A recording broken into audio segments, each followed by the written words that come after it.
Welcome to the LA Story Podcast with Stevie Wilson.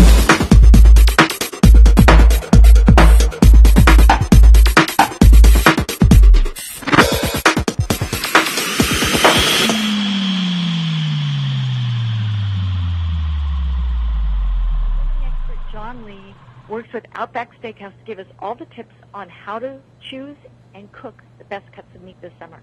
So, John, tell us all about it. Stevie, thanks for having us here. I'd love to give tips. It's a great way to sort of kick off the summer grilling season, especially Memorial Day is right around the corner. So I'm going to start off with a really, really easy one, and most people don't do this. Have your listeners go to their local grocery store, and out there in California, it's like Ralph's or Albertsons or Bristol Farms. Have them go to the grocery store and ask for the butcher. Develop a relationship with that butcher, because the butcher, believe it or not, they have tons of knowledge, and I don't think many people actually ask to really interact with them.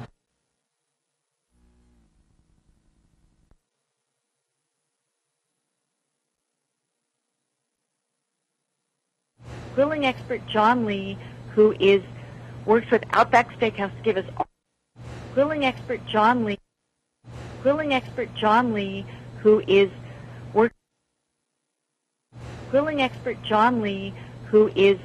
works with Outback Steakhouse to give us all the tips on how to choose and cook the best cuts of meat this summer. So, John, tell us all about it. Stevie, thanks for having us here. I'd love to give tips. It's a great way to sort of kick off the summer grilling season, especially Memorial Day is right around the corner. So I'm going to start off with a really, really easy one, and most people don't do this. Have your listeners go to their local grocery store, and out there in California, it's like Ralph's or Albertsons or Bristol Farms. Have them go to the grocery store and ask for the butcher. Develop a relationship with that butcher, because the butcher, believe it or not, they have tons of knowledge, and I don't think many people actually ask to really interact with them. You get that relationship going, and you can actually ask about what's the right cut of steak based on my friend's sort of personal preferences or my family's personal preferences.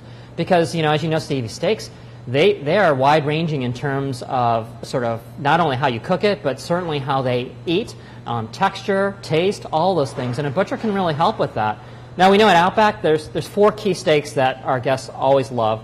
It's either going to be a strip steak, or it's going to be a sirloin, a filet, or it's going to be a ribeye. And they're all very different, not only looking, but you have to cook and prepare them maybe slightly differently depending on what you're using for your barbecue. So a butcher's going to help you with that.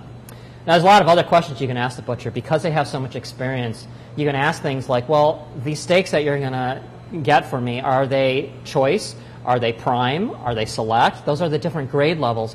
Grade level is all about that level of marbling that's in the steak. And marbling is what delivers all of the flavor at the end of the day. And the best sort of value, it's a balance of value and price. You get the best flavor and you get the best pricing when you start talking about choice. Prime gets a little bit pricey. So all of our steaks are all choice. And it delivers that sort of right balance of texture and flavor. And then the other question that is really fun to ask your butcher, because this will give you an indication of really how knowledgeable they are, is ask, hey, are these steaks aged?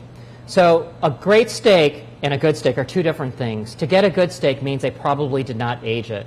If you age steak, it basically can range anywhere between 14 days all the way to, believe it or not, 20-plus days.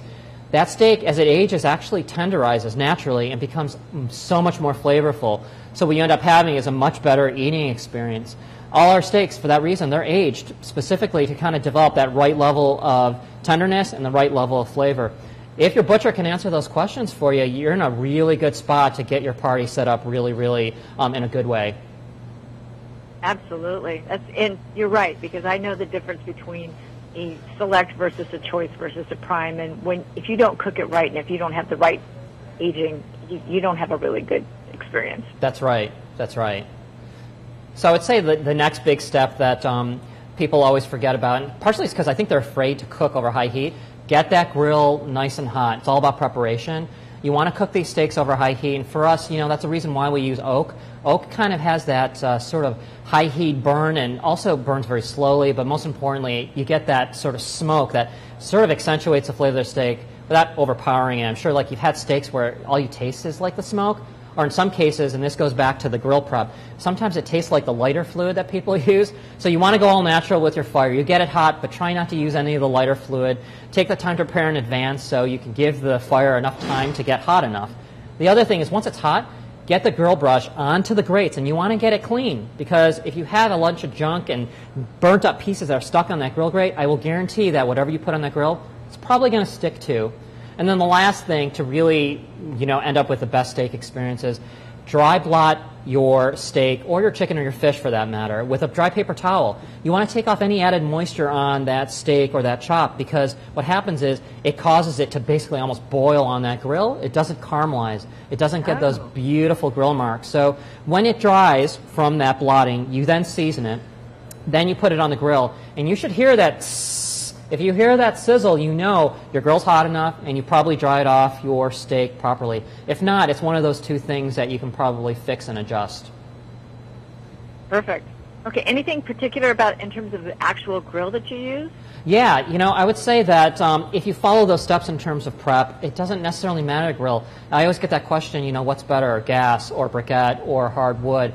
The fact is, if you follow some of these tips and some of the basic methods and techniques about cooking barbecued steaks and chicken and fish, that it'll come off fantastic tasting, whether it's coming off a gas grill or coming off a wood grill. And the whole beauty of around grilling, I think, is that it allows you to add so much variety, because the only thing that really limits you is the amount of space that's kind of on that grill. So you can build in lots of different components, and that's part of the inspiration around us sort of creating this offer we call Create Your Own, is that the guests can come in and they can take that sirloin and pair it up with either crab cakes or coconut shrimp, or they can pair it up with their wood grilled chicken. We call perfect pairs, but it's that variety that's all about summertime, and that's what we want folks to do. Is they get outside and they grill, they use up their entire grill and take advantage of it. That sounds like a great idea, and I love the idea of create your own special at Outback. That's amazing. Yeah, we find that our guests really love the idea. They want a little bit of this and a little bit of that, and this is like a perfect way to get outdoor grilling the easy way, where you get a little bit of this and a little bit of that, but they don't have to do any of the hard work. By the way, at the same time, they can be drinking our new sangria, which is rock solid. It's out of this world. It's a blackberry and pineapple and apple sangria. So you can relax with the sangria, wait for your steak to be cooked. You don't have to get your hands dirty. It's a cool thing. It's a fun proposition. Oh my gosh, because I like your sangria, so this will be something that'll actually get me back in there, because I like to try that, and the new one. We'd love to have you back in. Super. Now, John, if people had questions, where can they go to get information? Well, they can go to Outback.com, or they can check us out on Facebook. Okay. And they can leave you questions on Facebook that you might get? Absolutely. Absolutely. Perfect. People, number one, check the blog for the links for Outback.com and also for Facebook. Make sure that you take the time that John suggested in terms of finding out what kind of meat you're going to buy and what you're going to put on that grill, and take the time and effort to do what he suggests, because it'll be a much better meal. But really, if you don't want to do any work, go to Outback Steakhouse. I mean, it's like a no-brainer. I mean, that sounds like a much faster. We'd love to take care of him, Stevie. And one where mom doesn't have to do all the work. Yeah, that's true. Or dad, in my case. Or dad. Yeah. That's true. Guys, too. Anyway, thank you so much, Sean, for all your time. We really appreciate all your great tips. Thank you, Stevie. And people, this is Stevie for the LA Story saying thanks for listening, and see you soon, people. Bye. Thanks for joining Stevie Wilson on LA Story. Feel free to check out other podcasts and videos. Bookmark it now. www.la-story.com.